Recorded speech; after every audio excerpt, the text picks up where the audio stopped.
ইসলামী বর্ষপঞ্জির প্রথম মাস মহররম, আর পবিত্র এই মাসের 10 তারিখে অনেকগুলো তাৎপর্যপূর্ণ ঘটনা সংঘটিত হয়েছে, আর তাই দিনটি ইসলামের ইতিহাসে গুরুত্বপূর্ণ।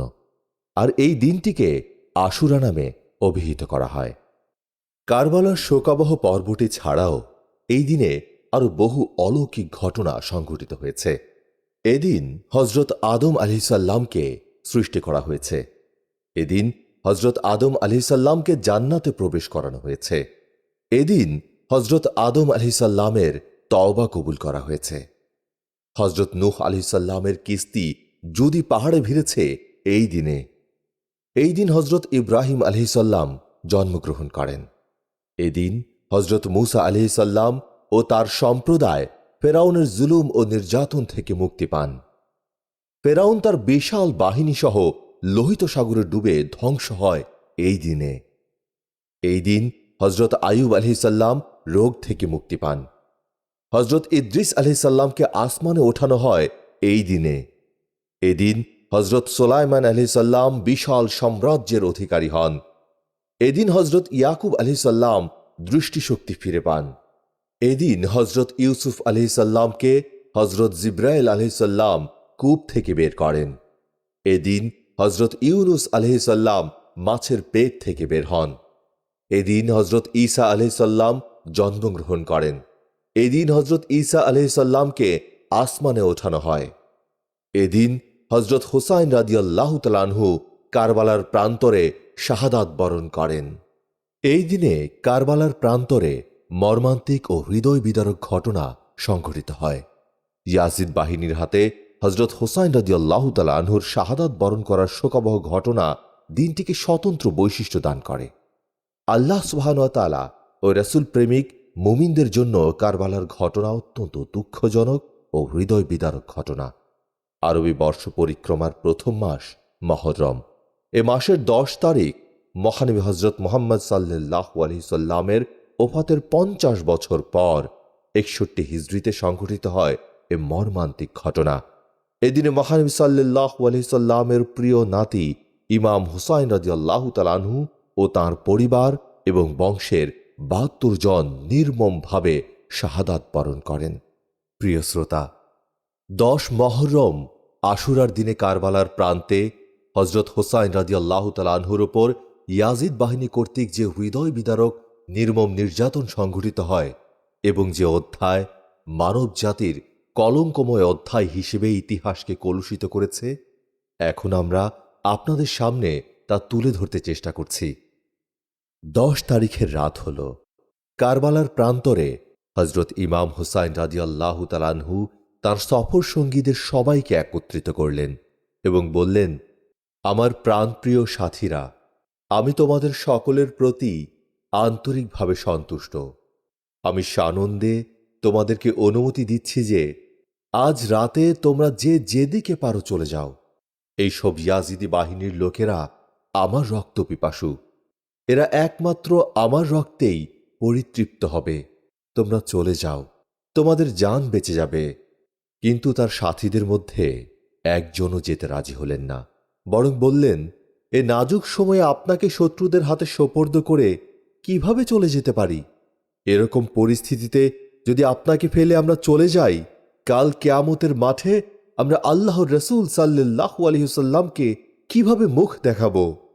আল্লাহর রাসূল সাল্লাল্লাহু আলাইহি ওয়াসাল্লাম বলবেন, তোমরা নিজেদের জানকে আমার প্রিয় দৌহিত্র হুসাইনের জান থেকে প্রিয় মনে করেছ এবং তোমরা আমার দৌহিত্রকে শত্রুদের অস্ত্রের মুখে সোপর্দ করে চলে গেছ। না না, কিছুতেই আমরা আপনাকে ফেলে চলে যেতে পারি না। আমরা আপনার সাথেই থাকব। আমরা আমাদের জানকে পতঙ্গের মতো উৎসর্গ করব।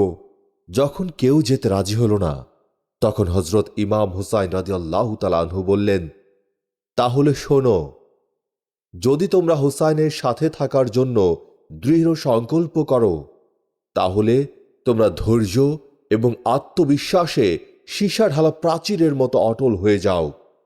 এমন দৃঢ় ও অটল পাহাড়ের মতো হয়ে যাও যেন জুলুম অত্যাচারের বিভীষিকা তোমাদের পদস্খলন ঘটাতে না পারে। বাতিলের সাথে মোকাবেলা করার সময়টা হলো আমাদের পরীক্ষার সময়।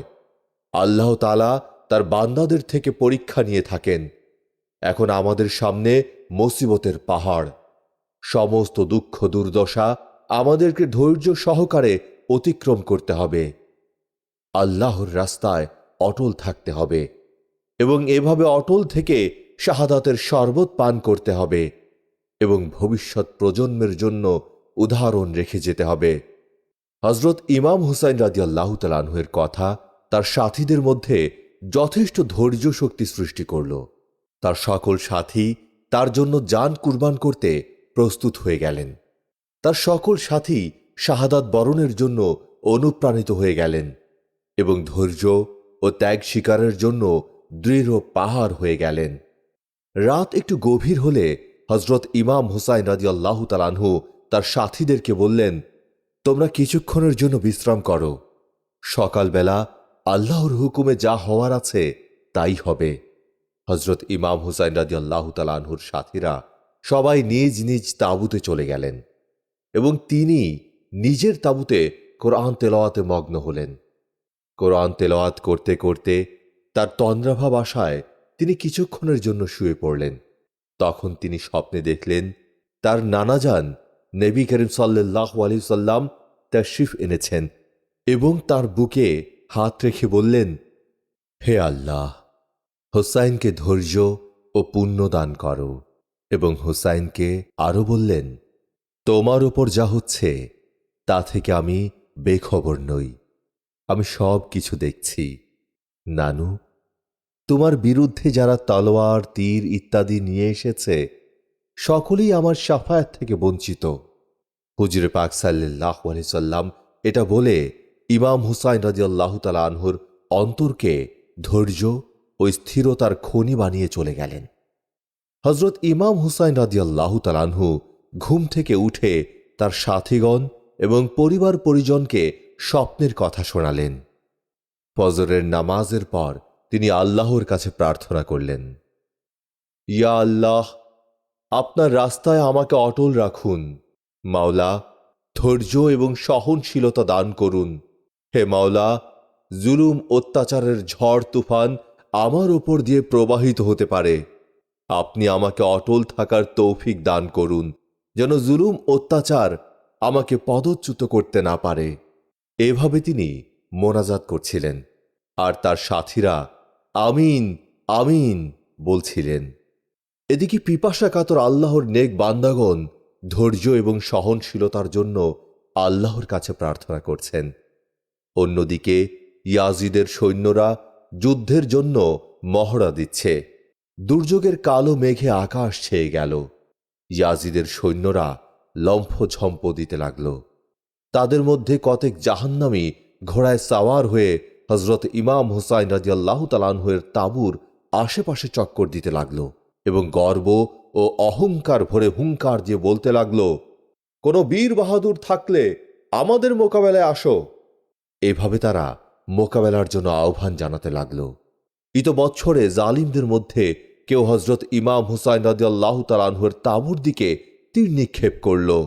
হজরত ইমাম হুসাইন রাদিয়াল্লাহু তাআলা আনহুর সাথীরা যারা শাহাদাত বরণ করার জন্য উদগ্রীব ছিলেন তারা মোকাবেলার জন্য কারবালার এই বিশাল ময়দানে প্রস্তুত হয়ে গেলেন এবং ইমাম হুসাইন রাদিয়াল্লাহু তাআলা আনহুর অনুমতি প্রার্থনা করলেন। ইমাম হুসাইন রাদিয়াল্লাহু তাআলা আনহু তাদেরকে অনুমতি দিলেন। অনুমতি পেয়ে তারা বীর বিক্রমে যুদ্ধ ময়দানে ঝাঁপিয়ে পড়লেন। 3 দিনের পিপাসা কাতর এবং ভুখা সঙ্গীরা সবর এবং ধৈর্যের পরাকাষ্ঠা দেখালেন। ভুখা পিপাসার্থ হলে কি হবে, তারা ইমানি বলে বলিয়ান ছিলেন। এদের একজন ওদের 10 জনের থেকেও অধিক শক্তিশালী ছিলেন। কারবালার ময়দানে প্রচণ্ড যুদ্ধ করে অনেক ইয়াজিদি বাহিনীকে জাহান্নামে পাঠিয়ে শেষ পর্যন্ত নিজেরা এক এক করে শাহাদাত বরণ করেন। হজরত ইমাম হুসাইন রাদিয়াল্লাহু তাআলা আনহু নিজের চোখের সামনে তার এই 50 জন সাথীর শাহাদাত বরণ দেখলেন। এত কিছু দেখার পরও তিনি ধৈর্যচ্যুত হলেন না। তার সাথীদের বুকে তীর নিক্ষেপ অবলোকন করছেন আর বলছেন, মাওলা, আমি আপনার ইচ্ছে এবং আপনার সিদ্ধান্তের ওপর রাজি। 50 জন সাথীর শহীদ হওয়ার পর তার সাথে মুষ্টিমেয় কয়েকজন আপনজন ছাড়া আর কেউ রইল না। হজরত ইমাম হুসাইন রাদিয়াল্লাহু তাআলা আনহুর আপনজনদের মধ্যে ভাই ছিল, ভ্রাতুষ্পুত্র ছিল, ভাগিনা ছিল এবং ছেলে ছিল।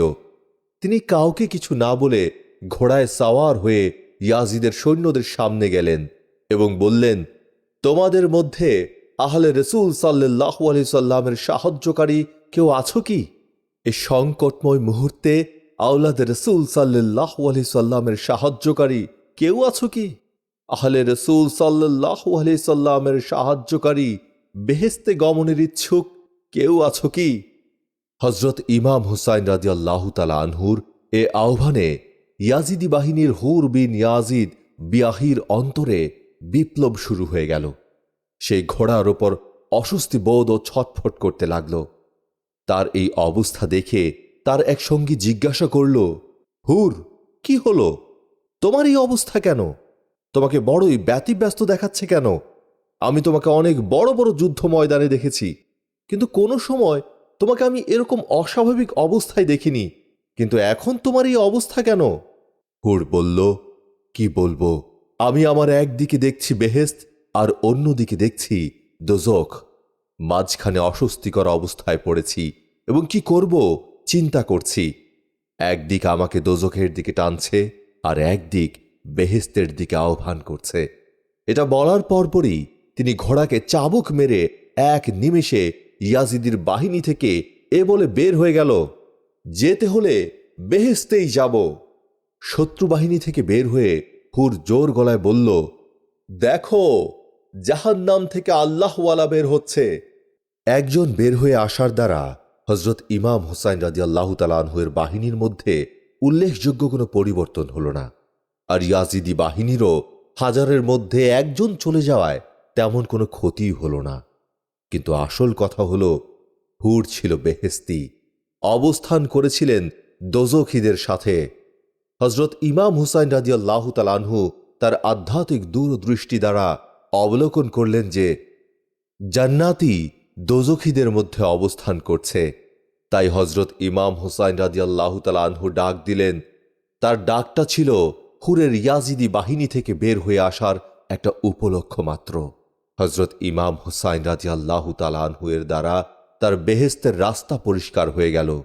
হুর বের হয়ে সোজা হজরত ইমাম হুসাইন রাদিয়াল্লাহু তাআলা আনহু এর সামনে আসলো এবং বলতে লাগলো, ওগো রাসূল সাল্লাল্লাহু আলাইহি সাল্লামের আওলাদ, আপনি যে ডাক দিয়েছেন, এ নাজুক সময়ে আওলাদ রাসূল সাল্লাল্লাহু আলাইহি সাল্লামের সাহায্য করে বেহেশতে যাওয়ার মতো কেউ আছে কিনা?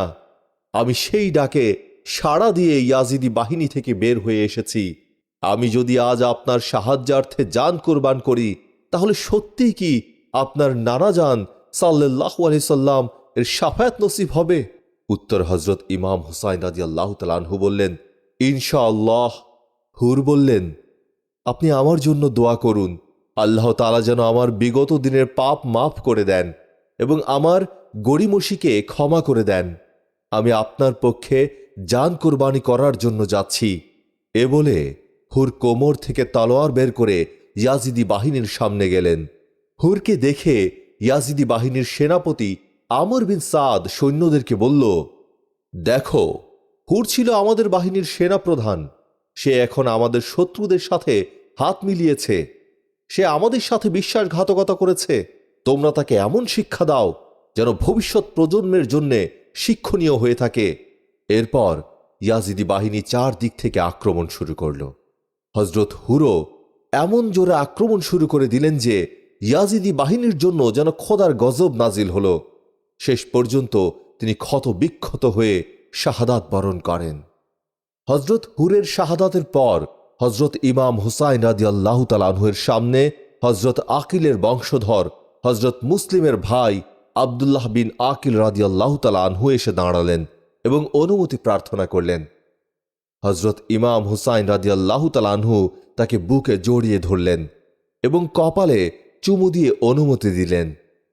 তিনি যুদ্ধ ময়দানে গিয়ে নিজের শৌর্যবীর্য প্রদর্শন করে অনেক ইয়াজিদি সৈন্যকে হত্যা করে পরিশেষে শাহাদাত বরণ করেন।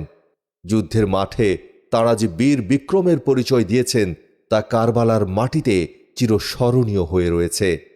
হজরত ইমাম হুসাইন রাদিয়াল্লাহু তাআলা আনহুর সামনে তার আপন ভাতিজা ইমাম হাসান রাদিয়াল্লাহু তাআলা আনহুয়ের নয়নের মণি এবং মা ফাতেমাতুজ জোহরা রাদিয়াল্লাহু তাআলা আনহু ও হযরত আলী রাদিয়াল্লাহু তাআলা আনহুয়ের দৌহিত্র উপস্থিত হলেন।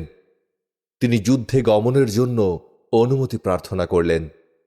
হযরত ইমাম হুসাইন রাদিয়াল্লাহু তাআলা আনহু তার ভাতিজার প্রতি অশ্রু সজল নয়নে তাকালেন এবং বললেন, আমিও তোমাদের তালোয়ার ও তীরের আঘাত খাওয়ার জন্য সঙ্গে আনিনি। শোনো, ওরা আমার রক্তের পিপাসু, তোমাদের রক্তের জন্য লালায়িত নয়। তোমাকে আমি অনুমতি দিতে পারি না, তুমি আশ্রয় শিবিরে ফিরে যাও, তোমার মা বোনদের সাথে মদিনা মনোয়ারায় চলে যেও। কিন্তু ভাতিজা বারবার বলতে লাগল, চাচা যান, আমাকে আপনার হাতে বিদায় দিন এবং আপনার বর্তমানেই জিহাদের ময়দানে যাওয়ার অনুমতি দিন। আমি জান্নাতুল ফেরদাউসে পৌঁছার জন্য অস্থির। চাচা যান, দীর্ঘ 3 দিনের পিপাসায় খুবই কষ্ট পাচ্ছি। এখন মন চাইছে যে যত তাড়াতাড়ি পারি জান্নাতুল ফেরদাউসে পৌঁছে আপন পিতা ও দাদা জানের হাতে হাউজে কাউসারের পানি পান করে তৃষ্ণা নিবারণ করি। ভাতিজার জান কুরবানির জন্য এরকম দৃঢ় সংকল্পবোধ দেখে তাকে নিজের বুকে জড়িয়ে ধরলেন, অতঃপর অশ্রু সজল নয়নে অনুমতি দিলেন। হযরত আলী রাদিয়াল্লাহু তাআলা আনহুর দৌহিত্র ইমাম হাসানের নয়নমণি হযরত আব্দুল্লাহ বিন হাসান রাদিয়াল্লাহু তাআলা আনহু কারবালার মাঠে উজ্জ্বল নক্ষত্রের মতো চমকাতে লাগলেন এবং ইয়াজিদি বাহিনীর সাথে মোকাবেলা করে অনেক ইয়াজিদি সৈন্যকে জাহান্নামে নিক্ষেপ করে নিজে আঘাতে আঘাতে জর্জরিত হয়ে শেষ পর্যন্ত শাহাদাত বরণ করেন। আল্লাহ আল্লাহ! এবার হযরত ইমাম হুসাইন রাদিয়াল্লাহু তাআলা আনহুর সামনে যিনি এসে উপস্থিত, তিনি হলেন তার প্রিয় ভাতিজা হযরত কাসেম রাদিয়াল্লাহু তাআলা আনহু, যার সাথে তার মেয়ে সখিনার বিবাহের আগাম ওয়াদা ছিল। হযরত কাসেম ছিলেন 19 বছরের নওজোয়ান। যখন তিনি তার নওজোয়ান ভাতিজা তথা সখিনার হবু জামাতাকে সামনে দেখলেন, তিনি কেঁদে দিলেন এবং বললেন, বাবা, আমি তোমাকে কিভাবে বিদায় দিতে পারি? তোমাকে কিভাবে আমি তীর খাওয়ার অনুমতি দিতে পারি? তোমাকে কি আমি তলোয়ারের আঘাত খাওয়ার অনুমতি দিতে পারি? প্রিয় ভাতিজা, দেখো, আমার ভাইয়ের এটা একান্ত আশা ছিল যে সখিনার বিবাহ যেন তোমার সাথে হয়। ওগো আমার প্রিয় ভাতিজা, তুমি মদিনায় ফিরে গিয়ে আমার মেয়ে সখিনার সাথে বিবাহ বন্ধনে আবদ্ধ হয়ে আমার ভাইয়ের আশা পূর্ণ করো। কিন্তু হযরত কাসেম রাদিয়াল্লাহু তাআলা আনহু বললেন, চাচা যান, আমার আব্বাজানের আরও একটি আশা ছিল। সেটা হলো, আমার আব্বাজান আমার গলার একটা তাবিজ দিয়েছিলেন এবং ওসিয়ত করে গিয়েছেন যে, বাবা, এ তাবিজটা তখনই খুলে দেখো যখন কোনো বড় মুসিবতের সম্মুখীন হও এবং সেই মতে আমল করো। আমি এ মুহূর্তে তাবিজটা খুলে দেখলাম, কারণ এর থেকে বড় মুসিবত আর কি হতে পারে? তাবিজটা খুলে যা লেখা দেখলাম তা হলো, ওগো আমার প্রিয় বৎস কাসেম, এমন এক সময় আসবে যখন আমার ভাই কারবালার মাঠে শত্রু পরিবেষ্টিত হবে, শত্রুরা তার জানের পিপাসু হবে। বেটা, তুমি যদি সত্যিকারে আমার ছেলে হও, তখন নিজ জানের কোনো পরোয়া করো না, বরং নিজের জান চাচার জন্য উৎসর্গ করে দিও। কারণ সেই সময় হুসাইনের জন্য যে জান কোরবানি দিবে, আল্লাহ সুবহানাহু ওয়া তাআলার দরবারে সে খুবই উচ্চ মর্যাদা পাবে। তাই চাচা যান, আমাকেও আপনার হাতে বিদায় দিন। আমি আপনার পরে জীবিত থাকতে চাই না। আমাকে বিদায় দিন, আমি যাতে সহসা জান্নাতুল ফেরদাউসে পৌঁছে তৃষ্ণা নিবারণ করতে পারি এবং আব্বাজানকে গিয়ে বলতে পারি, আব্বাজান, আমি আপনার আশা পূর্ণ করে এসেছি। হযরত ইমাম হুসাইন রাদিয়াল্লাহু তাআলা আনহু শেষ পর্যন্ত তাঁকেও বুকে জড়িয়ে ধরে যুদ্ধক্ষেত্রের দিকে বিদায় দিলেন। হযরত ইমাম কাসেম রাদিয়াল্লাহু তাআলা আনহু ইয়াজিদি বাহিনীর বড় বড় যোদ্ধাকে টুকরো টুকরো করে ফেললেন। ক্ষুধার্ত ও তৃষ্ণার্ত হওয়া সত্ত্বেও তিনি যুদ্ধক্ষেত্রে যে বাহাদুরি দেখিয়েছেন তা দেখে ইয়াজিদি বাহিনীর জাদ্রেল সৈন্যরাও হতভম্ব হয়ে গিয়েছিল। শেষ পর্যন্ত এ বাহাদুরও আঘাতের পর আঘাতে ক্ষত বিক্ষত হয়ে ঘোড়া থেকে পড়ে গেলেন এবং জান্নাতুল ফেরদাউসে পৌঁছে গেলেন। এভাবে হযরত ইমাম হুসাইন রাদিয়াল্লাহু তাআলা আনহুর 4 জন ভাতিজা শহীদ হয়ে গেলেন। 4 ভাতিজার শাহাদাতের পর হযরত ইমাম হুসাইন রাদিয়াল্লাহু তাআলা আনহু আপন বোন হজরত জায়নাব রাদিয়াল্লাহু তাআলা আনহা তার অবুঝ সন্তান হজরত মুহাম্মদ ও হজরত আউনকে নিয়ে তার সামনে উপস্থিত হয়ে বললেন, ভাইজান, তোমার এ ভাগিনাদয় তোমার জন্য জান কুরবান করতে প্রস্তুত। হজরত ইমাম হুসাইন রাদিয়াল্লাহু তাআলা আনহু বললেন, বোন, এদেরকে তীরের আঘাত খাওয়ার জন্য সাথে আনা হয়নি। আমার সামনে তাদেরকে বর্ষার অগ্রভাগে ঝোলানো হবে, তা আমার সহ্য হবে না। তুমি তাদেরকে নিয়ে যাও এবং আশ্রয় শিবিরে গিয়ে অবস্থান করো। বোন বললেন, ভাইজান, কখনো তা হতে পারে না। আমি চাই আমার সন্তানদ্বয় তোমার জন্য কোরবান হোক। আমি যেন জান্নাতুল ফেরদাউসে গিয়ে আমার আব্বাজানকে বলতে পারি, আমার দুটি ছেলেও আপনার সন্তানের জন্য কোরবানি দিয়েছি, তাই তুমি এদেরকে বুকে জড়িয়ে ধরো এবং বিদায় দাও। বোনের বারবার আকুতি মিনতির কারণে হজরত ইমাম হুসাইন রাদিয়াল্লাহু তাআলা আনহু তাদেরকেও যুদ্ধক্ষেত্রে পাঠালেন। হজরত জয়নাব রাদিয়াল্লাহু তাআলা আনহা তার নয়নমণি ও জানের জান সন্তানদের প্রতি নিজের অগাধ মায়া মমতাকে ধামাচাপা দিয়ে সন্তানদ্বয়কে বিদায় দিলেন। এই কচি ছেলেদ্বয় বেশি দূর অগ্রসর হতে পারল না।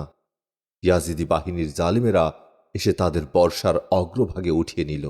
হজরত ইমাম হুসাইন রাদিয়াল্লাহু তাআলা আনহু এ দৃশ্য দেখে দৌড়ে গেলেন এবং তার ভাগিনাদয়ের লাশ কাঁধে নিয়ে আশ্রয় শিবিরের কাছে এনে রাখলেন এবং বোনকে ডাক দিয়ে বললেন, ও জয়নাব, তোমার আরজু পূরণ হলো।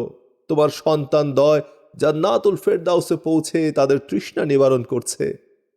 মা ছেলের লাশের পাশে এসে নীরবে অশ্রু বিসর্জন করলেন এবং ছেলেদের মাথার চুলে আঙুলি বুলিয়ে বুলিয়ে বলতে লাগলেন, বাবারা, তোমাদের প্রতি তোমার মা খুবই সন্তুষ্ট। তোমরা তোমার মামার জন্য জান কুরবান করেছ এবং জান্নাতুল ফেরদাউসে পৌঁছে গেছ।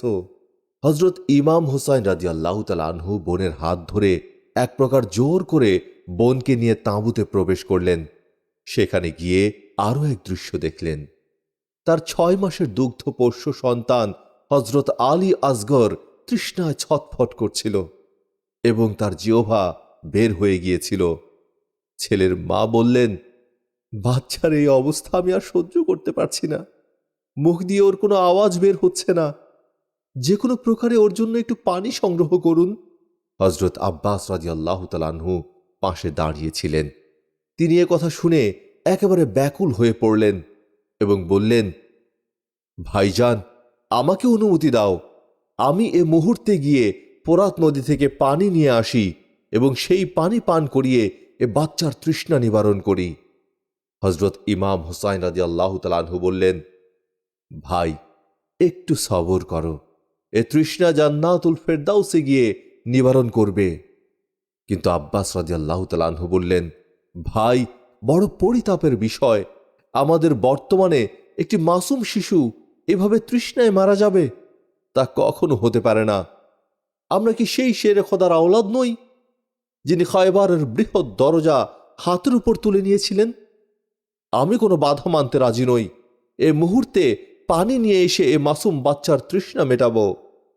অতপর মশক নিয়ে ঘোড়ায় চড়ে তিনি ফোরাত নদীর দিকে ধাবিত হলেন এবং ফোরাত নদীর কাছে গিয়ে তিনি অতি দ্রুততার সাথে ঘোড়া থেকে অবতরণ করে মশক ভরে পানি নিলেন এবং মুখ বন্ধ করে কাঁধের ওপর ওঠালেন এবং নিজ হাতে এক অঞ্জলি পানি মুখের কাছে নিলেন। কিন্তু সেই মুহূর্তে তৃষ্ণার্ত ভাতিজার কথা মনে উদিত হল। ভাতিজা যেন বলছে, চাচা যান, আপনার উচিত নয় যে আমার আগে পানি পান করা। আপনি আলী আসগরের তৃষ্ণা নিবারণের জন্য পানি নিতে এসেছেন, নিজের জন্য নয়। প্রথমে আপনার মাসুম ভাতিজার তৃষ্ণা নিবারণ করুন, এরপরেই আপনি পানি পান করুন। শেষ পর্যন্ত হাতে নেওয়া পানি ফেলে দিলেন এবং ঘোড়াকে নদীর কিনারা থেকে যখন উপরে ওঠালেন, তখন ইয়াজিদের জালিম বাহিনীরা তাকে ঘিরে ফেলল। তিনি এ অবরোধ ভেদ করে অগ্রসর হলেন। ওরা পুনরায় অবরোধ করল, তিনি এটাও প্রতিহত করলেন। এভাবে অবরোধ প্রতিহত করে ইয়াজিদি বাহিনীর অনেককেই জাহান্নামে পাঠিয়ে তিনি অগ্রসর হচ্ছিলেন। কিন্তু তিনি ছিলেন একা, আর এরা ছিল 4000-এরও অধিক। ওরা পুনরায় চারদিক থেকে ঘিরে বৃষ্টির মতো তীর নিক্ষেপ করতে লাগল এবং তার শরীর তীরের আঘাতে ঝাঁঝরা হয়ে গেল। এভাবে যখন তার শরীর থেকে অনেক রক্ত বের হয়ে গেল, কাপুরুষ ইয়াজিদ বাহিনী বুঝতে পারল যে তিনি অনেক কাবু হয়ে গিয়েছেন। তাই নিকটবর্তী হয়ে পেছন দিক থেকে একজন তরবারির আঘাতে তার বাম হাত কেটে ফেলল। বাম হাত কেটে ফেলার ফলে মশক পড়ে যাচ্ছিল। শেরে খোদার আওলাদ তখনও সাহস হারাননি। তিনি মশক ডান কাঁধে নিয়ে নিলেন। সেই জালিমরা তার ডান হাতটাও কেটে ফেলল। মশক তখন পড়ে যাচ্ছিল, কিন্তু শেরে খোদার আওলাদের হিম্মত দেখুন। তিনি দুই বাজু দিয়ে মশক আঁকড়িয়ে ধরলেন। এবার শত্রু সৈন্যরা বাজুদয় কেটে ফেলল। এখন এমন কোনো কিছু নেই যেটা দিয়ে ঘোড়ার লাগাম ধরবেন, এমন কোনো হাত নেই যেটা দিয়ে তলোয়ার চালনা করবেন, এমন কিছু নেই যেটা দিয়ে মশক আঁকড়িয়ে ধরবেন। শেষ পর্যন্ত তিনি দাঁত দিয়ে মশকের মুখ কামড়িয়ে ধরলেন। জালিমরা তীর নিক্ষেপ করে মশক ফুটো করে দিল এবং সব পানি পড়ে গেল। এ অবস্থা দেখে তিনি দাঁতের কামড় থেকে মশক ছেড়ে দিলেন এবং বলতে লাগলেন, হে আলী আসগর, এ অবস্থায় আমি কিভাবে তোমার তৃষ্ণা নিবারণ করি? আমি তো তোমার তৃষ্ণা নিবারণে কামিয়াব হতে পারলাম না। তিনি ঘোড়ার উপর বসা অবস্থায় ছিলেন। ইয়াজিদি বাহিনীর সৈন্যরা তীরের আঘাতে তাকে ঘোড়া থেকে মাটিতে ফেলে দিল এবং চার দিক থেকে তলোয়ার দ্বারা আঘাত করতে লাগল। হজরত হোসাইন রাদিয়াল্লাহু তাআলা আনহু দূর থেকে দেখলেন হজরত আব্বাস রাদিয়াল্লাহু তাআলা আনহু ঘোড়া থেকে মাটিতে পড়ে গেছেন। তখন তিনি গুমড়িয়ে কেঁদে উঠলেন এবং বললেন, আমার কোমর ভেঙে গেল, আমার কোমর ভেঙে গেল। তিনি একেবারে ধৈর্যহারা হয়ে পড়লেন। তার সকল সঙ্গীরা চলে গেলেন, আর তার ডান হাত হজরত আব্বাস রাদিয়াল্লাহু তাআলা আনহু চলে গেলেন। এখন হজরত হোসাইন রাদিয়াল্লাহু তাআলা আনহু একেবারে একা হয়ে গেলেন। তিনি আত্মহারা হয়ে তার ভাইয়ের লাশের কাছে ছুটে গেলেন। হজরত আব্বাস রাদিয়াল্লাহু তাআলা আনহু এর দুই বাহু কাটা ছিল, শরীর ঠান্ডা হয়ে গিয়েছিল এবং সেই জালিমরা তার মাথা কেটে নিয়ে গিয়েছিল। লাশের কাছে পৌঁছে তিনি ফুপিয়ে ফুপিয়ে কাঁদতে লাগলেন এবং বলতে লাগলেন, ভাই, তুমি তো আমাকে ছেড়ে চলে গেলে। তোমার সাথে অনেক কথা বলার ছিল, কিন্তু কিছুই বলতে পারলাম না। অতঃপর ভাইয়ের রক্ত রঞ্জিত লাশ সেখানে ফেলে কেঁদে কেঁদে ফিরে আসলেন। ফিরে এসে দেখলেন তারা 18 বছরের ছেলে হজরত আলী আকবর রাদিয়াল্লাহু তাআলা আনহু, যিনি আপাদমস্তক প্রিয় নবী হজরত মুহাম্মদ সাল্লাল্লাহু আলাইহি সাল্লামের প্রতিচ্ছবি ছিলেন, তিনি যুদ্ধে যাওয়ার জন্য প্রস্তুত হয়ে রইলেন এবং হজরত হোসাইন রাদিয়াল্লাহু তাআলা আনহুকে বললেন, আব্বাজান, আমাকেও বিদায় দিন, আমি চাই না আপনার পরে জীবিত থাকতে। হজরত ইমাম হুসাইন রাদিয়াল্লাহু তাআলা আনহু বললেন, বেটা শোনো, তুমি তো নবী করিম সাল্লাল্লাহু আলাইহি সাল্লামেরই প্রতিচ্ছবি। তোমাকে যখন কেউ দেখে তখন তার দিলের তৃষ্ণা মিটে যায়। তুমি তো আমার নানাজান সাল্লাল্লাহু আলাইহি সাল্লামেরই প্রতিচ্ছবি। তোমাকে দেখলেই আমার নানাজানের আকৃতি সামনে এসে যায়। তোমাকে যদি আজ বিদায় দেই, আমাদের ঘর থেকে আমার নানাজান সাল্লাল্লাহু আলাইহি সাল্লামের প্রতিচ্ছবি চলে যাবে। বাবা, তুমি যেও না, ওরা আমারই রক্তের পিপাসু, আমার রক্তের দ্বারাই ওদের পিপাসা নিবারণ হবে। কিন্তু হজরত আলী আকবর বললেন, আব্বাজান, আমিও ওখানে যেতে চাই যেখানে আমার ভাই কাসেম গিয়েছে, যেখানে আমার চাচা যান গিয়েছেন। আমি কাপুরুষের মতো পেছনে পড়ে থাকতে চাই না। আমিও জান্নাতুল ফেরদাউসে গিয়ে নিজের তৃষ্ণা নিবারণের জন্য ব্যাকুল। আমাকেও আপনার হাতে বিদায় দিন। আব্বাজান, আমাকে আপনার হাতে বিদায় দিয়ে জান্নাতুল ফেরদাউসে পৌঁছে দিন। আমাকে জালিমদের হাতে সোপর্দ করে যাবেন না।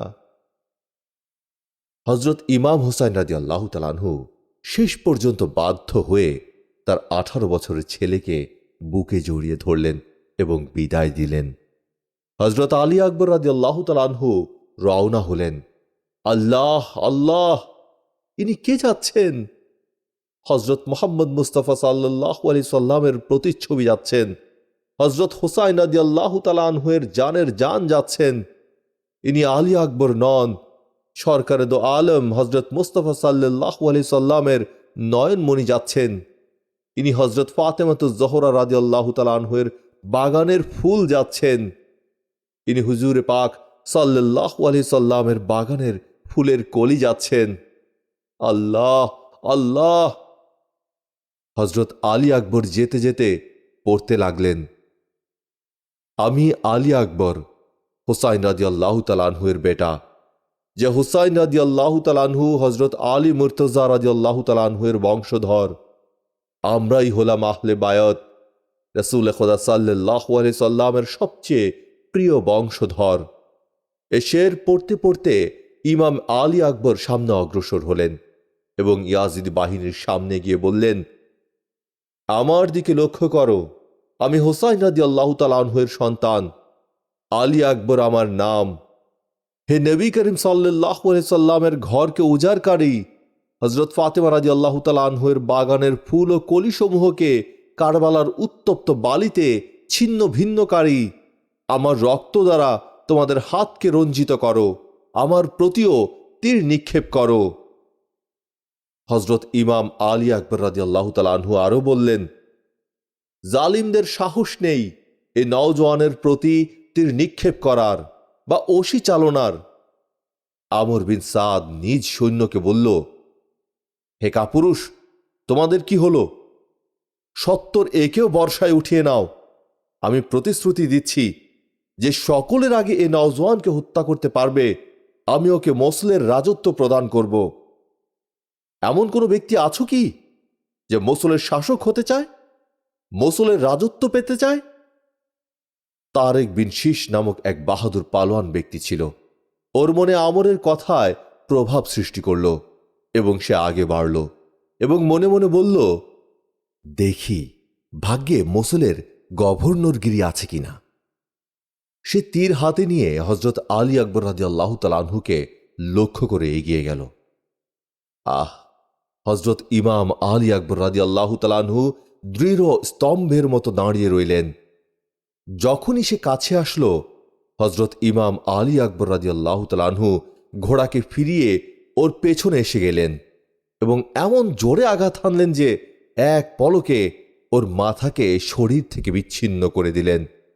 এই দৃশ্য দেখে ওর ছেলে ওমর বিন তারেক রাগে প্রজ্বলিত হয়ে তালোয়ার উঁচু করে এগিয়ে আসলো। যখন উভয়ের তালোয়ার একটার সাথে আরো একটা আঘাতে ঝনঝনিয়ে উঠল, তখন যারা উপস্থিত ছিল তারা দেখল ওর লাশ মাটিতে পড়ে ছটফট করছে। এবার দ্বিতীয় পুত্র তালহা বিন তারেক, সেও বাপ ভাইয়ের খুনের বদলা নেওয়ার জন্য অগ্নিশর্মা হয়ে হজরত আলী আকবর রাদিয়াল্লাহু তাআলা আনহুর ওপর ঝাঁপিয়ে পড়ল। হজরত আলী আকবর রাদিয়াল্লাহু তাআলা আনহু একেও উৎখাত করলেন। এ তিনজনকে হত্যা করার পর হজরত ইমাম আলী আকবর রাদিয়াল্লাহু তাআলা আনহু ঘোড়া ফিরিয়ে তাঁবুর দিকে গেলেন। হজরত ইমাম হুসাইন রাদিয়াল্লাহু তাআলা আনহু যখন দেখলেন তার কলিজার টুকরা যুদ্ধের ময়দান থেকে ফিরে আসছে, তিনি এগিয়ে গিয়ে জিজ্ঞেস করলেন, বাবা, কি খবর? হজরত ইমাম আলী আকবর ঘোড়া থেকে অবতরণ করে আব্বাজানের কাছে আর্জি পেশ করলেন, আব্বাজান, তৃষ্ণা খুবই কষ্ট দিচ্ছে, খুবই তৃষ্ণা অনুভব করছি। যদি এক গ্লাস পানি পাওয়া যায় তাহলে এদের সবাইকে জাহান্নামে পাঠিয়ে দিতে পারবো ইনশাআল্লাহ। আব্বাজান, আমি ওদের 3 বাহাদুরকে হত্যা করে এসেছি, কিন্তু আমার মুখ শুকিয়ে গিয়েছে, আমার গলাও শুকিয়ে গিয়েছে, আমার নিঃশ্বাসটাও সহজভাবে আসছে না, আমি খুবই কাহিল হয়ে গিয়েছি। ইমাম হুসাইন রাদিয়াল্লাহু তাআলা আনহু বললেন, প্রিয় বৎস, ধৈর্য ধারণ করো, কিছুক্ষণের মধ্যেই তুমি জান্নাতুল ফেরদাউসে পৌঁছে যাবে এবং হাউজে কাউসারের পানি দ্বারা তোমার তৃষ্ণা মেটাবে। কিন্তু বেটা, তুমি যখন আমার কাছে এসেছো, এসো, এ বলে হজরত ইমাম হুসাইন রাদিয়াল্লাহু তাআলা আনহু তার ছেলেকে বুকে জড়িয়ে ধরলেন এবং বললেন, মুখ খোলো। হজরত আলী আকবর রাদিয়াল্লাহু তাআলা আনহু মুখ খুললেন এবং হজরত ইমাম হুসাইন রাদিয়াল্লাহু তাআলা আনহু তার শুষ্ক জিহ্বা তার মুখের ভিতর প্রবেশ করিয়ে দিলেন এবং বললেন, আমার জিহ্বাটা চুষে নাও, হয়তো কিছুটা আরাম বোধ করবে।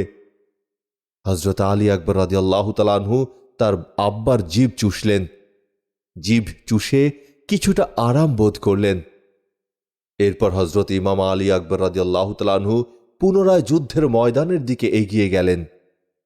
হজরত ইমাম আলী আকবর রাদিয়াল্লাহু তাআলা আনহু যুদ্ধের ময়দানে প্রমাণ করে দিয়েছেন তিনি শেরে খোদার দৌহিত্র। তার শিরা উপশিরায় হজরত আলী মুর্তজা রাদিয়াল্লাহু তাআলা আনহুর রক্ত বইছে এবং তার চোখে হজরত আলী মুর্তজা রাদিয়াল্লাহু তাআলা আনহুর শক্তি কাজ করছে। তিনি ৮০ জন ইয়াজিদি বাহিনীকে হত্যা করে নিজে আঘাতে জর্জরিত হয়ে ঘোড়া থেকে পড়ে যাওয়ার কালে শাহাদাত বরণ করার আগে ডাক দিয়ে বললেন, ওহে আব্বাজান, আমাকে ধরুন, আমাকে নিয়ে যান, আপনার আলী আকবর পড়ে যাচ্ছে। এ আহ্বান শুনে হজরত ইমাম হুসাইন রাদিয়াল্লাহু তাআলা আনহু দৌড়ে গেলেন। তিনি ছেলের কাছে পৌঁছার আগেই জালিমরা হজরত আলী আকবর রাদিয়াল্লাহু তাআলা আনহুর মাথা শরীর থেকে বিচ্ছিন্ন করে ফেলল। জওয়ান ছেলের লাশের পাশে দাঁড়িয়ে তিনি চোখের পানি ফেলছিলেন এবং অশ্রু সজল নয়নে তার জওয়ান ছেলের লাশকে কাঁধে উঠিয়ে তাঁবুর পাশে নিয়ে আসলেন। হজরত আলী আকবর রাদিয়াল্লাহু তাআলা আনহুর শাহাদাতে প্রত্যেকেই দারুণভাবে আঘাত পেলেন। হজরত সৈয়দা যায়নাব রাদিয়াল্লাহু তাআলা আনহা তাঁবু থেকে বের হয়ে এসে হজরত আলী আকবর রাদিয়াল্লাহু তাআলা আনহুর লাশ দেখে চিৎকার করে উঠলেন, আহা, জালিমরা প্রিয় নবী সাল্লাল্লাহু আলাইহি সাল্লামের প্রতিচ্ছবিকেও শেষ করে দিল। এ জালিমরা নবী করিম সাল্লাল্লাহু আলাইহি সাল্লামের চিহ্নকেও নিশ্চিহ্ন করে দিল। নবী করিম সাল্লাল্লাহু আলাইহি সাল্লামের প্রতিচ্ছবিকে মাটির সাথে মিশিয়ে দিল। হজরত সৈয়দা যায়নাব রাদিয়াল্লাহু তাআলা আনহা ভাতিজার লাশের পাশে দাঁড়িয়ে এভাবে আহাজারি করতে লাগলেন। হজরত ইমাম হুসাইন রাদিয়াল্লাহু তাআলা আনহু বোনের হাত ধরে তাঁবুর অভ্যন্তরে নিয়ে গেলেন এবং বললেন, বোন, সবর করো, আল্লাহ তাআলা সবরকারীদের সাথে আছেন। সবর এবং ধৈর্যের আঁচল হাতছাড়া করো না। যা কিছু হচ্ছে আল্লাহর পক্ষ থেকে হচ্ছে। আমাদের সবর ও ধৈর্যের মাধ্যমে কামিয়াবি হাসিল করতে হবে। এটা আল্লাহর পক্ষ থেকে মহা পরীক্ষা। বোনকে নিয়ে যখন তাঁবুর অভ্যন্তরে গেলেন তখন সৈয়দা শহর বানু হজরত ইমাম হুসাইন রাদিয়াল্লাহু তাআলা আনহুর সামনে এসে বললেন, আপনার ছেলে আলী আসগর পানির তৃষ্ণায় কেমন করছে, গিয়ে দেখুন। পানির তৃষ্ণায় ওর অবস্থা খুবই সঙ্গীন হয়ে গিয়েছে। ধরফর করছে কিন্তু নড়াচড়া করতে পারছে না, কাঁদছে কিন্তু চোখের পানি আসছে না, মুখ হা করে আছে কিন্তু কোনো আওয়াজ বের হচ্ছে না। এ অবস্থা দেখে আমার প্রাণ ওষ্ঠাগত হয়ে গিয়েছে। শুনুন, জালিমরা হয়তো জানে না যে আমাদের সাথে ছোট ছোট শিশুরাও রয়েছে। আমার মনে হয় এ ছোট শিশুকে কোলে করে আপনি ওদের সামনে নিয়ে গেলে নিশ্চয় ওদের রহম হতে পারে, কারণ এরকম শিশু ওদের ঘরেও রয়েছে। তাই আপনি এই শিশুকে কোলে নিয়ে ওদের সামনে নিয়ে যান এবং বলুন, আমাকে পানি দিও না, আমাকে পানি দিও না, তোমাদের হাতে কয়েক ফোঁটা পানি এ শিশুর মুখে দাও, তাহলে তারা নিশ্চয়ই দেবে। হজরত ইমাম হুসাইন রাদিয়াল্লাহু তাআলা আনহু বললেন, শহর বানু, তোমার যদি এটা আরজু এবং ইচ্ছা হয়ে থাকে তাহলে তোমার এই ইচ্ছা পূর্ণ করতে আমি রাজি আছি, কিন্তু এ বদখদ্দের প্রতি আমার আদৌ আস্থা নেই। যা হোক, হজরত ইমাম হুসাইন রাদিয়াল্লাহু তাআলা আনহু 6 মাসের দুগ্ধপোষ্য শিশুকে কোলে নিয়ে ইয়াজিদ বাহিনীর সামনে গিয়ে বললেন, দেখো, এটা 6 মাসের দুগ্ধপোষ্য শিশু, এটা আমার ছেলে আলী আসগর, এটা তোমাদের সেই নবী করিম সাল্লাল্লাহু আলাইহি সাল্লামের বংশধর, তোমরা যার কালেমা পাঠ করো। শোনো, আমি তোমাদের কোনো ক্ষতি করে থাকতে পারি, আমার থেকে তোমরা এর বদলা নেবে, কিন্তু এ মাসুম শিশু তো তোমাদের কোনো ক্ষতি করেনি। এই শিশু পানির তৃষ্ণায় ধরফর করছে। শোনো, আমার হাতে কোনো পানির গ্লাস দিও না, তোমাদের হাতে এই শিশুর মুখে কয়েক ফোঁটা পানি দাও, আর এই শিশু পানি পান করার পর তলোয়ার হাতে নিয়ে তোমাদের বিরুদ্ধে লড়বে না। তাই এর তৃষ্ণাটা নিবারণ করো। দেখো তৃষ্ণায় এর কি অবস্থা হয়েছে। তাঁবুর পর্দানসীন মহিলাদের কাকুতি মিনতিতে টিকতে না পেরে একে নিয়ে এসেছি। তিনি এই করুণ বর্ণনা দিচ্ছিলেন, আর এদিকে হযরত আলী আসগর রাদিয়াল্লাহু তাআলা আনহুকে লক্ষ্য করে হরমেলা বিন কাহিল নামে এক বদবখ্ত জালিম তীর নিক্ষেপ করল। সেই তীর এসে আলী আসগর রাদিয়াল্লাহু তাআলা আনহুয়ের গলায় বিঁধল। হযরত ইমাম হুসাইন রাদিয়াল্লাহু তাআলা আনহু দেখলেন শিশুটি একটু গা নাড়া দিয়ে চিরদিনের জন্য নিশ্চুপ হয়ে গেল। হযরত ইমাম হুসাইন রাদিয়াল্লাহু তাআলা আনহু হু হু করে কেঁদে উঠলেন এবং বললেন, ওহে জালিমেরা, তোমরা তো তোমাদের নবী করিম সাল্লাল্লাহু আলাইহি সাল্লামের প্রতিও কোনো সমীহ করলে না। তোমাদের মন তো কাফিরদের থেকেও কঠোর। শিশুদের প্রতি কাফিরেরাও সহানুভূতি দেখায়। তোমরা তো নিজেদেরকে মুসলমান বলে দাবি করো। তিনি ছেলের গলা থেকে তীর বের করলেন এবং মাটিতে ফেলে দিলেন। মাওলা, এ লোকেরা যা কিছু করছে এর জন্য আমি তোমাকে সাক্ষ্য দিচ্ছি। অতঃপর লাশ কাঁধে নিয়ে তাঁবুর কাছে নিয়ে এসে হযরত আলী আকবর রাদিয়াল্লাহু তাআলা আনহুর পাশে রেখে ডাক দিয়ে বললেন, ওহে শহর বানু, ওহে জয়নাব, আলী আসগর আর ধরফর করবে না এবং তৃষ্ণার কারণে হাত পা নড়াচড়া করবে না। এর তৃষ্ণার্ত অবস্থা দেখে তোমাদের অস্থিরতা আর বৃদ্ধি পাবে না। সে জান্নাতুল ফেরদাউসে গিয়ে দাদিজান রাদিয়াল্লাহু তাআলা আনহা এর কোলে বসে হাউজে কাউসারের পানি পান করছে। কারবালার মাঠে হযরত ফাতেমাতুজ জহরা রাদিয়াল্লাহু তাআলা আনহা এর বাগানের ফুল ছিন্ন ভিন্ন হয়ে পড়ে রয়েছে। কোনো জায়গায় আব্বাস রাদিয়াল্লাহু তাআলা আনহু পড়ে রয়েছেন, কোনো জায়গায় কাসেম রাদিয়াল্লাহু তাআলা আনহু পড়ে রয়েছে, কোনো জায়গায় আলী আকবর রাদিয়াল্লাহু তাআলা আনহু পড়ে রয়েছে, কোনো জায়গায় আলী আসগর পড়ে রয়েছে। হযরত ইমাম হুসাইন রাদিয়াল্লাহু তাআলা আনহু তাঁবুর অভ্যন্তরে প্রবেশ করলেন। তখন তার 22 বছর বয়স্ক রুগ্ন ছেলে হযরত ইমাম জাইনুল আবেদিন রাদিয়াল্লাহু তাআলা আনহু, যিনি মারাত্মক রোগ ও জ্বরে ভুগছিলেন, হেলে দুলে কোনো মতে আব্বাজানের সামনে এসে আরজ করলেন, আব্বাজান, আমাকেও বিদায় দিন, আমিও শাহাদাত বরণ করতে চাই। তিনি নিজের রুগ্ন ছেলেকে সান্ত্বনা দিলেন এবং বুকে জড়িয়ে ধরে বললেন, জয়নুল আবেদিন, তোমাকেও যদি বিদায় দিই তাহলে ইমাম হুসাইন রাদিয়াল্লাহু তাআলা আনহু এর সিলসিলা কার থেকে জারি হবে? বেটা, তোমার থেকে আমার বংশধরের সিলসিলা জারি হবে। আমি দোয়া করি আল্লাহ তাআলা তোমাকে জীবিত রাখুক এবং তোমার থেকে আমার বংশধরের সিলসিলা জারি হোক। তিনি তাকে বাতিনি খেলাফত ও ইমামত দান করলেন, তাকে বুকে জড়িয়ে ধরে বাতিনি নিয়ামত প্রদান করলেন এবং কিছু ওসিয়ত করার পর ফরমালেন, বেটা, আমি চলে যাওয়ার পর মদিনায় পৌঁছার যদি সৌভাগ্য হয় তাহলে সবার আগে নানাজানের রওজায় গিয়ে সর্বপ্রথম আমার সালাম জানিও এবং কারবালায় তোমার দেখা সমস্ত ঘটনা নানাজানকে শুনিও। ছেলেকে ওসিয়ত করার পর হযরত ইমাম হুসাইন রাদিয়াল্লাহু তাআলা আনহু তার প্রস্তুতি শুরু করলেন। নবী করিম সাল্লাল্লাহু আলাইহি সাল্লামের পাগড়ি মোবারক মাথার উপর রাখলেন। সৈয়দুশ শুহাদা হযরত হামজা রাদিয়াল্লাহু তাআলা আনহু এর ঢাল পিঠের ওপর রাখলেন। বড় ভাই হযরত ইমাম হাসান রাদিয়াল্লাহু তাআলা আনহু এর কোমর বন্ধনী নিজ কোমরে বাঁধলেন এবং আব্বাজান শের খোদা হযরত আলী মুর্তজা রাদিয়াল্লাহু তাআলা আনহু এর তলোয়ার জুলফিকার হাতে নিলেন। অতঃপর কারবালার দুলহা, কারবালার সুলতান, শাহিন শাহে কারবালা হযরত ইমাম হুসাইন রাদিয়াল্লাহু তাআলা আনহু ময়দানের দিকে যাত্রা করলেন। হযরত ইমাম হুসাইন রাদিয়াল্লাহু তাআলা আনহু তলোয়ার হাতে নিয়ে বের হওয়ার মুহূর্তে সেই পর্দানসীন মজলুম মহিলাদের দিকে এক নজর তাকালেন। তখন সবাই তাকে সবর ও ধৈর্যের অটল দেখালেন। কারো চোখে পানি নেই, সবাই অধিক শোকে পাথর হয়ে রইলেন, কিন্তু ওনাদের অন্তর হু হু করে কাঁদছিল। যাদের ভরা ঘর আজ খালি হয়ে গিয়েছে, সর্বশেষ যে আশ্রয়টা ছিল, তিনিও এখন তাদেরকে বিদায়ী সালাম দিয়ে রওনা হচ্ছেন।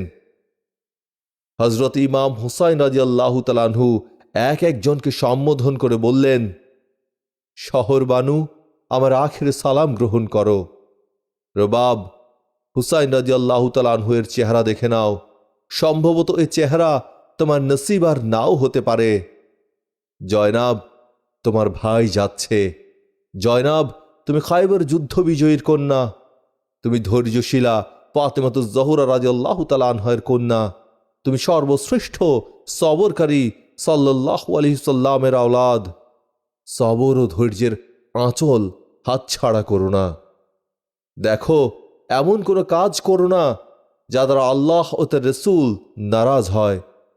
যে কোনো অবস্থায় ধৈর্য হারা হইও না। জয়নাব, আরেকটি কথা শোনো, আমার প্রিয় কন্যা সাকিনাকে কাঁদতে দিও না। সে আমার সবচেয়ে আদরের মেয়ে। ওকে আদর করো এবং সদা বুকে জড়িয়ে রেখো।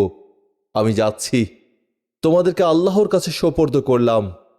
হজরত ইমাম হুসাইন রাদিয়াল্লাহু তাআলা আনহু এই কথাগুলো বলছিলেন, আর এদিকে তার মাসুম কন্যা এসে জড়িয়ে ধরল। হজরত রুবাব রাদিয়াল্লাহু তাআলা আনহা এসে হজরত হুসাইন রাদিয়াল্লাহু তাআলা আনহুর কাঁধে মুখ রেখে ফুপিয়ে ফুপিয়ে কাঁদতে লাগলেন এবং বলতে লাগলেন, আমাদেরকে ফেলে আপনি কোথায় যাচ্ছেন? আমাদেরকে ফেলে আপনি কোথায় যাচ্ছেন? এ দুর্দিনে আমাদেরকে এই অবস্থায় ফেলে কোথায় যাচ্ছেন?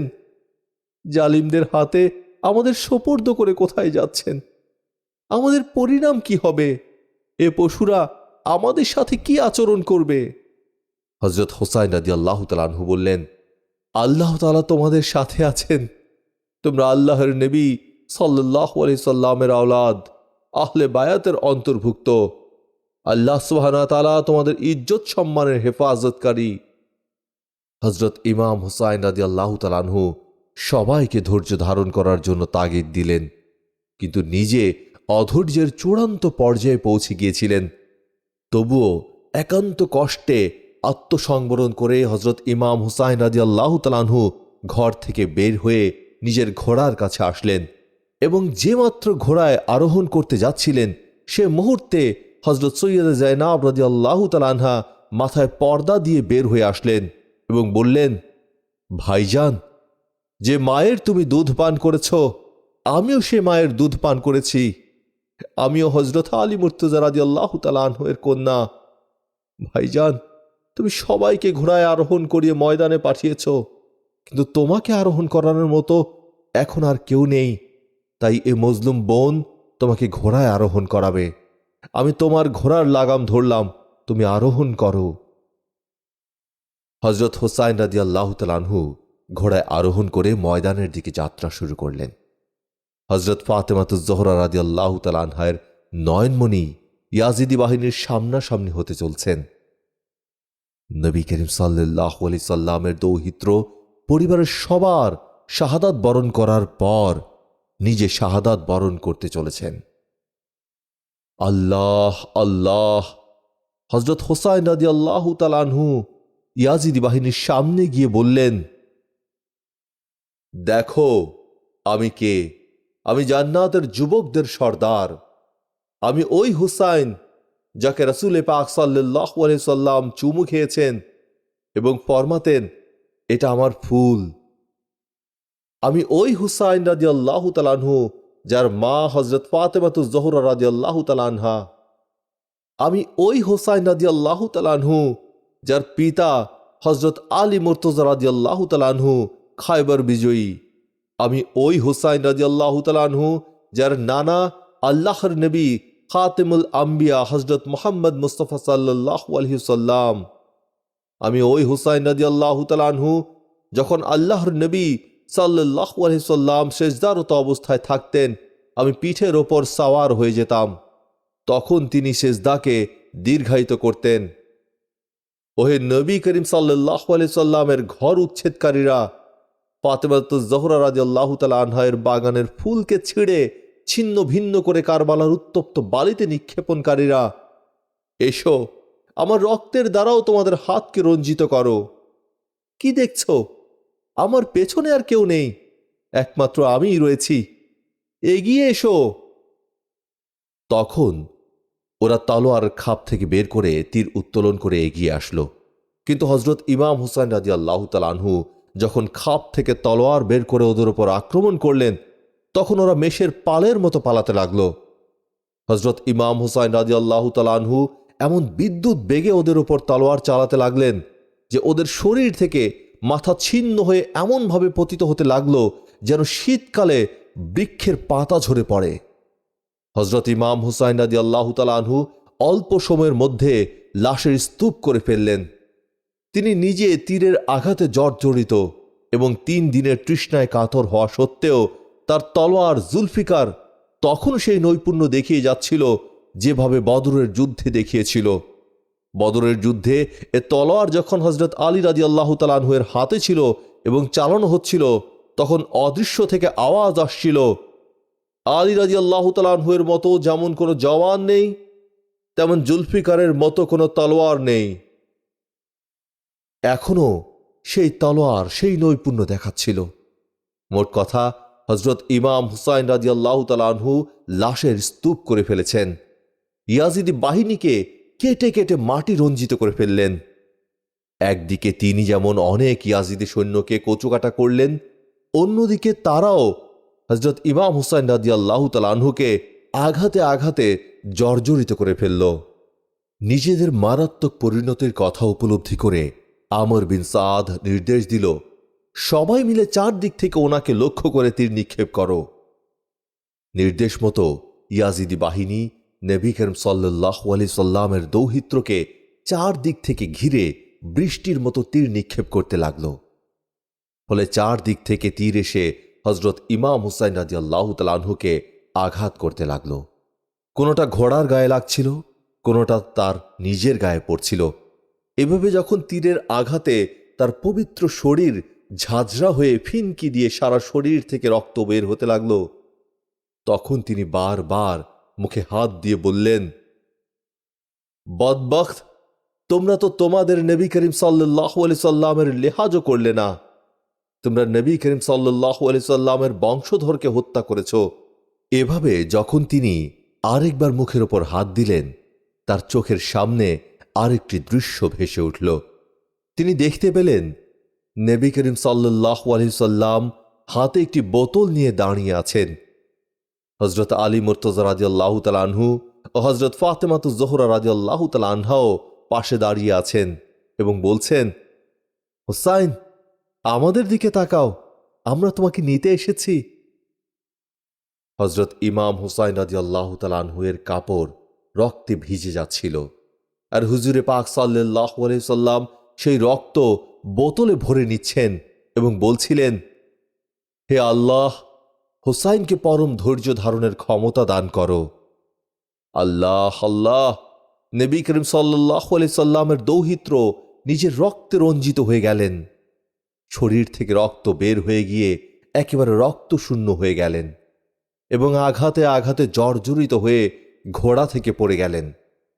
যে মুহূর্তে হজরত ইমাম হুসাইন রাদিয়াল্লাহু তাআলা আনহু ঘোড়া থেকে পড়ে গেলেন, আল্লাহর আরশ দুলে উঠল। ফাতেমাতুজ জোহরা রাদিয়াল্লাহু তাআলা আনহা এর আত্মা ছটফট করতে লাগল। হজরত আলী মুর্তজা রাদিয়াল্লাহু তাআলা আনহু এর রূহ মোবারক থেকে আহ শব্দ বের হল। সেই হুসাইন রাদিয়াল্লাহু তাআলা আনহু পতিত হলেন, যাকে প্রিয় নবী হজরত মুহাম্মদ মুস্তাফা সাল্লাল্লাহু আলাইহি সাল্লাম নিজের কাঁধে নিতেন। ঘোড়া থেকে পতিত হওয়ার পর কমবখ্ত শিমার, হাওলা বিন ইয়াজিদ, সানান বিন আনাস প্রমুখ বড় বড় জালিম এগিয়ে আসলো এবং হজরত ইমাম হুসাইন রাদিয়াল্লাহু তাআলা আনহু এর শরীরের ওপর চেপে বসল। শিমার বুকের ওপর বসল। হজরত ইমাম হুসাইন রাদিয়াল্লাহু তাআলা আনহু বুকের ওপর শিমারকে দেখে বললেন, আমার নানাজান ঠিকই বলেছেন, এক হিংস্র কুকুর আমার আহলে বায়াতের রক্তের ওপর মুখ দিচ্ছে। আমার নানাজান সাল্লাল্লাহু আলাইহি সাল্লামের কথা 16 আনা সত্য। তুমি আমার হত্যাকারী। আজ জুমার দিন, এ সময় লোকেরা আল্লাহর দরবারে সেজদারত। আমার মস্তকটা তখনই আমার শরীর থেকে বিচ্ছিন্ন করো যখন আমিও সেজদারত থাকি। আহ, দেখুন, হজরত ইমাম হুসাইন রাদিয়াল্লাহু তাআলা আনহু জীবন সায়ান্নের সেই মুহূর্তেও পানি পান করার ইচ্ছা প্রকাশ করেননি, নিজের ছেলে মেয়েকে দেখার জন্য আরজ করেননি। সেই সময়ও কোনো আকাঙ্ক্ষা বা আরজু থাকলে এটাই ছিল যে আমার মাথা নত হলে যেন আল্লাহর সমীপেই নত হয়। সেই সময়েও তিনি বাতিলের সামনে মাথা নত করেননি। সেই সময়েও তিনি সেজদা করে বিশ্ববাসীকে দেখিয়েছেন, নামাজ পড়ে দেখিয়েছেন, দুনিয়াবাসীকে জানিয়ে দিয়েছেন যে হোসাইন রাদিয়াল্লাহু তাআলা আনহু আঘাতে আঘাতে জর্জরিত হয়ে মৃত্যুর দুয়ারে দাঁড়িয়েও নামাজ ত্যাগ করেননি।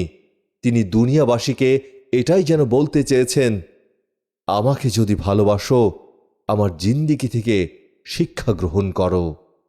হজরত ইমাম হুসাইন রাদিয়াল্লাহু তাআলা আনহু সিজদায় মাথা রাখলেন এবং তাসবিহ পাঠ করে বললেন, মাওলা, যদি হুসাইন রাদিয়াল্লাহু তাআলা আনহু এর কুরবানি তোমার দরবারে গৃহীত হয়, তাহলে এর সওয়াব নানাজান সাল্লাল্লাহু আলাইহি সাল্লামের উম্মতের উপর বকশিশ করে দাও।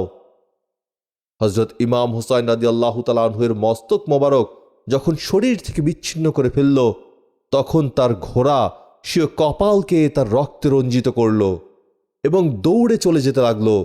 তখন সীমার লোকদেরকে বলল, ঘোড়াটিকে ধরো। কিন্তু যতজন লোক ঘোড়াটিকে ধরতে এগিয়ে গেল, সে সবাইকে আক্রমণ করল এবং দাঁত আর পা দিয়ে জখম করে ওদেরকে শেষ করে দিল। 17 জন লোককে এভাবে খতম করল। শেষ পর্যন্ত সীমার বলল, ছেড়ে দাও, দেখি কি করে। ঘোড়া ছুটে গিয়ে তাঁবুর কাছে গেল এবং কান্না ও চিৎকার করতে লাগলো। হজরত সৈয়দা জায়নাব রাদিয়াল্লাহু তাআলা আনহা যখন ঘোড়ার কান্না ও চিৎকার শুনলেন, তখন হজরত সৈয়দা সাকিনা রাদিয়াল্লাহু তাআলা আনহাকে ডেকে বললেন, বেটি, একটু দাঁড়াও, আমি বের হয়ে দেখে আসি, সম্ভবত তোমার আব্বা এসেছেন। মজলুম বোন বের হয়ে দেখলেন ঘোড়ার জিন খালি এবং ঘোড়ার কপাল রক্তে রঞ্জিত। তা দেখে হজরত সৈয়দা জায়নাব রাদিয়াল্লাহু তাআলা আনহা বুঝতে পারলেন হজরত হোসাইন রাদিয়াল্লাহু তাআলা আনহু শাহাদাত বরণ করেছেন এবং তিনি চিৎকার দিয়ে উঠলেন। তার এ আওয়াজ শোনার সাথে সাথে তাঁবুর অভ্যন্তরে ক্রন্দনের রোল পড়ে গেল। হজরত সৈয়দা জায়নাব রাদিয়াল্লাহু তাআলা আনহা ডাক দিয়ে বললেন, হে শহর বানু, সাকিনাকে থামিয়ে রেখো, আমি ভাইয়ের খবর নিতে যাচ্ছি। হজরত ফাতেমাত জোহরা রাদিয়াল্লাহু তাআলা আনহা এর কন্যা হজরত সৈয়দা জায়নাব, যার মাথার ওড়নাও কোনো অপরিচিত ব্যক্তি কখনো দেখেনি, যিনি ঘরের চৌহদ্দি থেকে কখনো বের হননি, আজ পরদেশে অসহায় অবস্থায় মুখের ওপর পর্দা ফেলে ভাইয়ের লাশকে দেখার জন্য কারবালার ময়দানের দিকে ছুটে চললেন। ওহে জালিমগণ, পথ ছেড়ে দাও, আমার ভাইকে দেখতে দাও, আমার ভাইকে আমি দেখতে চাই। ওরা বলল, তুমি ওকে কি দেখবে? ওর মাথা শরীর থেকে বিচ্ছিন্ন করে ফেলা হয়েছে। হজরত সৈয়দা জায়নাব রাদিয়াল্লাহু তাআলা আনহা ভাইয়ের লাশ খুঁজে পেয়ে লাশকে জড়িয়ে ধরে কাঁদতে লাগলেন আর বলতে লাগলেন, ভাই, তুমি তো আমাদেরকে জালিমদের হাওলা করে চলে গেলে। আল্লাহ আল্লাহ। হজরত ইমাম হুসাইন রাদিয়াল্লাহু তাআলা আনহু এর নিষ্প্রাণ দেহ পড়ে রইল। যেসব লোকেরা হজরত ইমাম হুসাইন রাদিয়াল্লাহু তাআলা আনহু এর লাশ দাফন করেছিলেন, তারা বলেছেন যে হজরত ইমাম হুসাইন রাদিয়াল্লাহু তাআলা আনহু এর শরীরে 34টি বর্ষার ছিদ্র ছিল, 40টা তালোয়ারের আঘাত ছিল এবং 121টি তীরের জখম ছিল। হজরত সৈয়দা জায়নাব রাদিয়াল্লাহু তাআলা আনহা নিজের ভাইয়ের লাশ মোবারকের পাশে বিভোর হয়ে পড়ে রইলেন। এদিকে হজরত সৈয়দা সাকিনা হজরত সৈয়দা শাহরবানু রাদিয়াল্লাহু তাআলা আনহা থেকে নিজেকে মুক্ত করে কারবালার ময়দানের দিকে অঝোর ক্রন্দনরত অবস্থায় ছুটে গেল এবং চিৎকার করে বলতে লাগলো, ফুপু, তুমি কোথায়? আব্বু আমার কোথায়? আওয়াজ শুনে ফুপু ডাক দিলেন, বেটি, এদিকে এসো, তোমার মজলুম ফুপু তোমার আব্বুর পাশে বসে আছে। হজরত সৈয়দা সাকিনা যখন নিজের আব্বাজানকে দেখল, চিনতে পারল না, কারণ তার সমস্ত শরীর রক্তে রঞ্জিত ছিল এবং মস্তক মোবারক শরীর থেকে বিচ্ছিন্ন ছিল। মাসুম সাকিনা আব্বাজানের লাশের উপর ঝাঁপিয়ে পড়ে বেহুশ হয়ে গেল। হজরত সৈয়দা জায়নাব রাদিয়াল্লাহু তাআলা আনহা সকিনার হাত ধরে টেনে বলল, মা সকিনা, ওঠো, আমি তোমাকে তাঁবুতে দিয়ে আসি। আমার ভাই আমাকে বলে গেছেন যে তোমাকে সান্ত্বনা দেওয়ার জন্য। জোর করে সকিনাকে হযরত ইমাম হুসাইন রাদিয়াল্লাহু তাআলা আনহুর বুক থেকে ছাড়িয়ে তাঁবুতে নিয়ে গেলেন। আল্লাহ আল্লাহ! হযরত ইমাম হুসাইন রাদিয়াল্লাহু তাআলা আনহু ও তার অন্যান্য সঙ্গী সাথীদের লাশ কারবালার ময়দানে পড়ে রইল। ইয়াজিদি বাহিনী তাদের লোকদের লাশগুলো খুঁজে খুঁজে দাফন করল, কিন্তু হযরত ইমাম হুসাইন রাদিয়াল্লাহু তাআলা আনহু ও আহলে বায়াতের লাশ যেভাবে পড়েছিল সেভাবেই পড়ে রইল। আল্লাহ আল্লাহ! এরা এক রাত সেখানে অবস্থান করল। পরের দিন তাদের চলে যাওয়ার কথা। যখন রাত হল, ইয়াজিদি বাহিনীরা, যারা ভ্রান্ত ধারণার বশবর্তী হয়ে মনে করেছিল তারা বিজয়ী হয়েছে, বাস্তবে তাদের এমন পরাজয় হল যা আর কারো কখনো হয়নি। যখন তারা শুয়ে পড়ল, হযরত সৈয়দা জায়নাব রাদিয়াল্লাহু তাআলা আনহা মুখে পর্দা ফেলে তাঁবু থেকে পুনরায় বের হলেন। দেখলেন হযরত ফাতেমাতুজ জোহরা রাদিয়াল্লাহু তাআলা আনহা এর বাগানের জান্নাতি ফুল কারবালার প্রান্তরে পড়ে রয়েছে। নবী করিম সাল্লাল্লাহু আলাইহি সাল্লামের নয়নের মণি চকমক করছে। সৈয়দা জায়নাব রাদিয়াল্লাহু তাআলা আনহা এক পলক সকল প্রিয়জনকে দেখলেন। সবর ও ধৈর্য অটল থাকা সত্ত্বেও অঝরে কাঁদতে লাগলেন।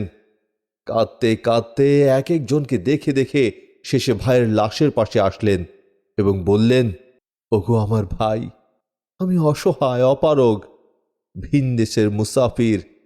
মদিনা মনোয়ারা অনেক দূর। আমি কিভাবে ওখানে তোমার খবর পৌঁছাবো? আমি কিভাবে তোমার দাফন করব? আহ! হযরত ফাতেমাতুজ জোহরা রাদিয়াল্লাহু তাআলা আনহুর কলিজার টুকরা নবী করিম সাল্লাল্লাহু আলাইহি সাল্লামের আদরের দৌহিত্র কারবালার প্রান্তরে বেওয়ারিশের মতো পড়ে রইল। হযরত সৈয়দা জায়নাব রাদিয়াল্লাহু তাআলা আনহা মদিনার দিকে মুখ করে ক্রন্দনরত অবস্থায় হাত তুলে বলতে লাগলেন, ইয়া রাসূলুল্লাহ সাল্লাল্লাহু আলাইহি ওয়াসাল্লাম, আপনার দৌহিত্র হযরত ইমাম হুসাইন রাদিয়াল্লাহু তাআলা আনহু কাফন ও দাফনবিহীন রক্তরঞ্জিত অবস্থায় পড়ে রয়েছেন। আর এদিকে রুগ্ন অবস্থায় হযরত জয়নুল আবেদিন রাদিয়াল্লাহু তাআলা আনহু হাত তুলে বলছেন, হে সমগ্র জগতের রহমত, জয়নাল আবেদিনকে প্রবোধ দান করুন। আল্লাহ আল্লাহ! এভাবে রাত্রি অতিবাহিত করলেন। ওলামায়ে কেরামদের ভাষ্য হচ্ছে, হযরত ইমাম হুসাইন রাদিয়াল্লাহু তাআলা আনহুর শাহাদাতের সময় সূর্যগ্রহণ হয়েছিল। আসমান ঘোর অন্ধকার হয়ে গিয়েছিল, ফলে দিনে তারকারাজি দৃষ্টিগোচর হয়েছিল। কিছুক্ষণ পর দিগন্ত লালিমাতে পরিণত হয়েছিল এবং আসমান থেকে রক্ত বর্ষিত হয়েছিল। 7 দিন পর্যন্ত এ রক্তবর্ষণ অব্যাহত ছিল। সমস্ত ঘর বাড়ির দেয়াল রক্তে লাল হয়ে গিয়েছিল এবং যেসব কাপড়ের ওপর রক্ত পতিত হয়েছিল সেগুলো ছিঁড়ে টুকরো টুকরো হওয়ার পরও সেই লালিমা যায়নি। জমিনও কান্নাকাটি করেছিল। জিনদের মধ্যেও শোকের মাতম ছড়িয়ে পড়েছিল। এক অদ্ভুত ও বিস্ময়কর অবস্থার সৃষ্টি হয়েছিল। অনেক দুর্লভ লোমহর্ষক ঘটনার কথা আমরা শুনেছি, কিন্তু হযরত ইমাম হুসাইন রাদিয়াল্লাহু তাআলা আনহুর শাহাদাতের ঘটনা অতুলনীয়। হযরত হুসাইন রাদিয়াল্লাহু তাআলা আনহু অন্যায়ের বিরুদ্ধে প্রতিবাদ ও প্রতিরোধ গড়ে তুলতে গিয়ে সেদিন কারবালা প্রান্তরে পরিবার পরিজন নিয়ে শাহাদাত বরণ করেছিলেন। কারবালার ঘটনা আমাদেরকে অন্যায় ও অসত্যের বিরুদ্ধে আপোষহীনভাবে সংগ্রাম করার কথাই শিক্ষা দেয়।